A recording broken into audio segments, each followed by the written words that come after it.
இன்னைக்கு நம்ம வீடியோவில் பார்க்க போகிறது சிவில் ட்ரையல் லிட்டிகேஷனில் ஒரு முக்கியமான ஒரு legal concept.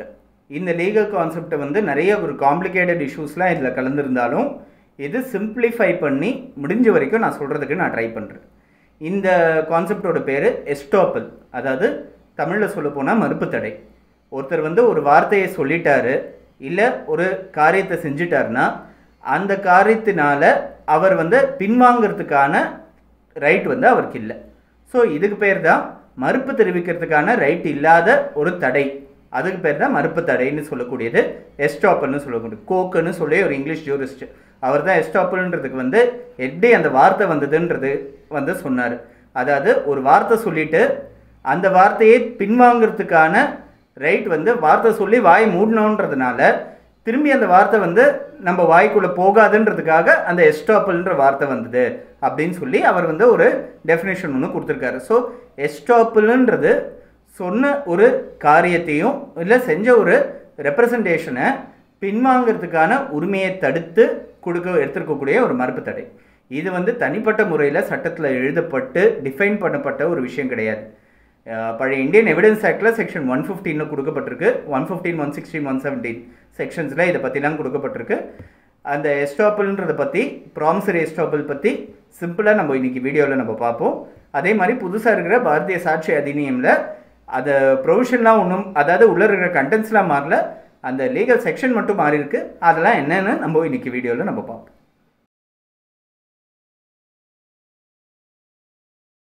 Section 115 Indian evidence act, section 121 Bharatiya Sakshya Adhiniyam. இதில் என்ன கொடுத்துருக்குன்னா, when a person by declaration or act or omission, அதாவது அவர் சொல்னாலேயோ இல்லை செயல்னாலேயோ இல்லை செயலாமைனாலேயோ ஒரு விஷயத்தை அவர் வந்து இன்னொருத்தர்கிட்ட அது உண்மைன்னு நம்ப வச்சுட்டாரு அப்படின்னா அதை பொய்ன்னு நிரூபிக்கிறதுக்கான அதிகாரம் அவருக்கு கிடையாது.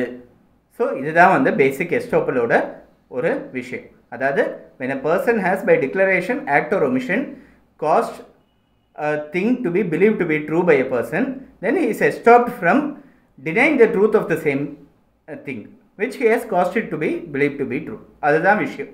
இதனோட கண்டென்ட்ன்றதை பார்த்தோம்னா, ஸோ இந்த எஸ்டாப்பல்ன்றது ரொம்ப ஒரு முக்கியமான லீகல் கான்செப்ட். ஒரு சில கேசஸில் வந்து ஒரு டாக்குமெண்ட்டே இல்லாத கேசஸ், எந்த விதமான டாக்குமெண்ட்டோ இல்லை எந்த விதமான ஒரு எவிடன்ஸோ இல்லாத கேசஸில் வந்து இந்த எஸ்டாப்பல்ன்ற ஒரே ஒரு அடிப்படையில் அந்த கேஸ் ஜெயிக்கிறதுக்கான வாய்ப்புகள் இருக்குது. Facts admitted need not B proved அப்படின்றது கார்டினல் பிரின்சிபல் ஆஃப் எவிடன்ஸ் லா. அதாவது ஏற்கப்பட்ட ஒரு விஷயங்கள் வந்து அதை வந்து நிரூபிக்க வேண்டிய அவசியம் கிடையாது. ஏன் இது இப்படி இருக்குன்னா, ஒருத்தர் வந்து அது உண்மைன்னு சொல்லிட்டு ஒத்துக்கிட்டாருன்னா அது பொய்ன்னு சொல்லி திரும்பி நிரூபிக்கிறதுக்கான ரைட் அவருக்கு கிடையாது. அது வந்து கொடுத்தது செக்ஷன் 115 இந்தியன் எவிடன்ஸ் ஆக்டில். அதனால ஒருத்தர் வந்து உண்மைன்னு அதை ஏற்றுக்கிட்டாரு அப்படின்னா அந்த விஷயத்தை நிரூபிக்க வேண்டிய அவசியம் கிடையாது. Facts admitted need not B proved, இது வந்து ஒரு முக்கியமான ஒரு டெரிவேட்டிவ். இது எஸ்டாப்பல்லேருந்து தான் வருது. அதனால ஒரு கேஸை ஃபைல் பண்ணுறதுக்கு அடிப்படையாக எந்த விதமான ஆவணமோ சாட்சியங்களோ தேவை கிடையாது. ஆரம்பத்தில் கொடுக்குற ஆவணங்களோ சாட்சியங்களும் அந்த கேஸ் வந்து அந்த கோர்ட்டோட அதிகார வரம்புக்குள்ளே வருதான்னு சொல்லி புரிய வைக்கிறதுக்கே தவிர்த்து நிரூபிக்கிறதுக்கு மட்டும் தானே தவிர்த்து அந்த கேசஸ், அந்த ஆவணங்கள் சாட்சியங்கள் வந்து அந்த கேஸ் வந்து சரியான கேஸாக இல்லையா அந்த கேஸை கடைசி வரைக்கும் ப்ரூவ் பண்ணுறதுக்கான அவசியத்தை ஏற்படுத்தாது. இது முக்கியமான ஒரு விஷயம். Facts admitted need not be ப்ரூவ்டுன்றது இருக்குது. ஒரு பர்டிகுலர் இதில் வரும், ஒரு பர்டிகுலர் ஒரு இங்கிலீஷ் கேஸில் ஒரு டிஷ்யூ பேப்பர் மேலே எழுதி வச்ச ஒரு கான்ட்ராக்ட், அது வந்து செல்லுமா செல்லாதான்னு சொல்லி ஒரு ஆர்கியூமெண்ட் ஒன்று வரும். ஒரு பர்டிகுலர் கேஸில் ஒரு பஸ் டிக்கெட் பின்னாடி எழுதி வச்ச ஒரு கான்ட்ராக்ட், அது வந்து செல்லுமா செல்லாதான்ற ஒரு ஆர்கியூமெண்ட் ஒன்று வரும். ஸோ அந்த வெயிட்டேஜ் ஆஃப் எவிடன்ஸ் வந்து ஒவ்வொரு கேசஸ்லேயும் குறைஞ்சிக்கிட்டே வரும். ஆனால் அதை ஏற்றுக்கிட்டாங்க அப்படின்னா, ஆமாம் சார் இது உண்மைதான் அப்படின்னு அவங்க ஒத்துக்கிட்டாங்கன்னா எதிர்த்து தரப்பினர், அதை நிரூபிக்கணும், அது ஃபர்தராக ப்ரூவ் பண்ணுன்ற அவசியம் கிடையாதுன்றது தான் பிரின்சிபல் ஆஃப் எஸ்டாப்பல். எஸ்டாப்பலை வந்து 3 கண்ணோட்டத்தில் பார்க்குறது உண்டு. ஒன்று வந்து as a rule of evidence, அதாவது சாட்சியங்கள் சம்மந்தப்பட்ட ஒரு விஷயம். அதாவது சாட்சியங்களையும் வந்து கோர்ட்டில் சப்மிட் பண்ணும்போது அதை வந்து நிரூபிக்க வேண்டிய அவசியம் சம்மந்தப்பட்ட ஒரு விஷயமா இந்த மறுப்பு தடைன்ற விஷயத்தை பார்க்க முடியும். அதாவது ஏற்கனவே அவரே சொல்லிட்டாரு, இதை ப்ரூவ் பண்ணணுன்ற அவசியம் இல்லை. As a rule of evidence முதல் விஷயம். As a rule of pleading ரெண்டாவது விஷயம். பிளெயிண்டில் வந்து ஒரு விஷயத்த சொல்லிட்டாரு, ரிட்டன் ஸ்டேட்மெண்ட்டில் மறுப்பு தெரிவிச்சிட்டாங்க. ரிஜாயிண்டர் அஃபிடவிட்டில் வேற ஒரு ஸ்டேட்மெண்ட் வந்து இதுக்கு எதிர்மறையாக ஒன்றும் சொல்கிறாருன்னா அதை ஏற்றுக்க முடியாது. இல்லைனா அமெண்ட்மெண்ட் ஆஃப் பிளெயிண்ட் பெட்டிஷனில் அப்படியே எதிர்மறையாக வந்து வேற ஒரு ஷரத்தை சேர்க்குறாருன்னா அதை ஏற்றுக்க முடியாது. So as a rule of pleading வந்து எஸ்டாப்பல் வந்து அப்ளை ஆகும். மூணாவது, as a rule of law, அதாவது ஒரு சட்டமாக இது எஸ்டாப்பல்ன்றது அப்ளை ஆகும். என்னென்னா நேரடியாக வந்து ஒரு சில விஷயங்களை என்ஃபோர்ஸ் பண்ண முடியாது. ஆனால் அவர் சொன்னார், அவரை நம்பி தான் சார் நான் இதை பண்ணேன், இப்போ இந்த மாதிரி பண்ணிட்டாரே என்ன பண்ணுறது. நிறைய கேசஸில் இப்போது ரெண்ட் அக்ரிமெண்ட் கேசஸ் எடுத்துப்போம். தமிழ்நாடு பொறுத்த வரைக்கும் ரெண்ட் அக்ரிமெண்ட்டை கம்பல்சரியாக ரெஜிஸ்டர் பண்ணணுன்றது வந்திருக்கு. அந்த ரெஜிஸ்டர் பண்ண ரெண்ட் அக்ரிமெண்ட்டு கீழே கேசஸ் வந்து நீங்கள் Tamil Nadu rights and responsibilities of landlords and tenants act புது டெனன்சி சட்டத்தில் கேஸ் ஃபைல் பண்ணலாம். ஒருவேளை ரெஜிஸ்டர் ஆகப்படாத ஒரு ரெண்ட் அக்ரிமெண்ட்னா அது சாதா சிவில் கோர்ட்டுக்கு தான் வரும். ஆனால் எந்த விதமான அக்ரிமெண்ட்டும் இல்லாமல் இந்த இடத்துல இருந்துக்குங்க அப்படின்னு ஒருத்தர் சொல்கிறாரு, அவரையும் நம்பி வந்து வாடகை மாதம் மாதம் கொடுத்துட்ருக்காரு, அந்த இடத்துல இருக்காரு அப்படின்னா அவர் வந்து அந்த டெனன்சி விஷயத்தை வந்து திரும்பி வாங்கிறதுக்கு இல்லை அவரை வந்து ஒரு டெனன்சி அக்ரிமெண்ட் இல்லைன்றதுனால அவர் வெளியேற்றத்துக்கான உரிமை வந்து இவருக்கு கிடையாதுன்றது தான். அது இன்னொரு கான்செப்ட் ஆஃப் பிரான்ச் ஆஃப் எஸ்டாப்பல்னு சொல்லலாம். நிறைய இடத்துல வந்து இந்த எஸ்டாப்பல்ன்ற விஷயம் அப்ளை ஆகும். கான்ட்ராக்ட் ஆரம்பிக்கிறதுக்கு முன்னாடி ஜஸ்ட் ஒரு டோக்கன் அட்வான்ஸ் ஒன்று கொடுத்துட்டோம். டோக்கன் அட்வான்ஸ் கொடுத்துட்டு ஒரு லேண்டோட டாக்குமெண்ட்ஸ் எல்லாம் வாங்கிட்டோம். ஸோ சார் எனக்கு வந்து அக்ரிமெண்ட்டு அந்த பிஸ்னஸ்லாம் வேண்டாம், நேரடியாக ரெஜிஸ்டர் ஆஃபீஸ்க்கு ஆகஸ்ட் 10 வந்துருங்க, நான் ரெஜிஸ்டர் பண்ணி கொடுத்துட்றேன்னு சொல்லி ஒரு வாக்குறுதி கொடுத்துட்றாங்க. சரின்னு சொல்லிட்டு அதை நம்பி வெயிட் பண்ணுறாங்க. இடையில வந்து வேற ஒரு பார்ட்டி வராரு, அவர் வந்து அதிக விலைக்கு கேட்குறாரு, அவருக்கு இவர் லேண்டு வந்து அட்வான்ஸ் வாங்கி முடிச்சிட்டாரு அப்படின்னா, சார் உங்களை நம்பி நான் இந்த லேண்டை எடுத்துக்கிட்டு பேப்பர்ஸை வாங்கி லீகல் பார்த்து நான் வந்து ஒரு சில ஃபைனான்ஷியல் அரேஞ்ச்மெண்ட்ஸ்லாம் நான் பண்ணியிருக்கேன், இப்போ வேற ஒருத்தருக்கு நீங்கள் கைமாற்றிட்டீங்கன்னா இது நியாயம் கிடையாது சொல்லி இது வந்து இன் ஆப்சன்ஸ் ஆஃப் ரிட்டன் அக்ரிமெண்ட் கூட அதை எஸ்டாப்பில் கிளைம் பண்ண முடியும் ஒரு நபரால். ஸோ இந்த மாதிரி விஷயங்கள்லாம் இருக்குது. ரூல் ஆஃப் எஸ்டாப்பல்ன்றது இந்த மாதிரி விஷயத்துலாம் அப்ளை ஆகும். Absence of written agreement, absence of a proper understanding, ஒரு டிக்ளரேஷன், ஆக்ட், ஒமிஷன் ஏதான ஒன்று இருந்தால் போதும் அப்படின்றது இருக்குது. Estoppel cannot circumvent the law. There is no estoppel under statute against statute. இது வந்து முக்கியமாக தெரிஞ்சுக்க வேண்டிய விஷயம். சட்டத்தை மீறி இந்த மறுப்பு தடை செயல்படாது அப்படின்றது தெரிஞ்சுக்க வேண்டிய ஒரு விஷயம். ஃபார் எக்ஸாம்பிள் ஒரு டெனண்ட் விஷயத்துக்கே வரும். டெனண்ட்டுக்கிட்ட வந்து ஃபேர் ரெண்ட் ஆக்ட் வந்து நிறைய இடத்துல வந்து அமலில் இருக்குது. ஸோ இப்போது ஒரு டெனண்ட்டுக்கிட்ட அதிக வாடகை வாங்கின்னு இருக்காரு ஒருத்தர். டெனண்ட்டு ஒரு 2 மாதம் கொடுத்துட்டாரு அதிக வாடகை.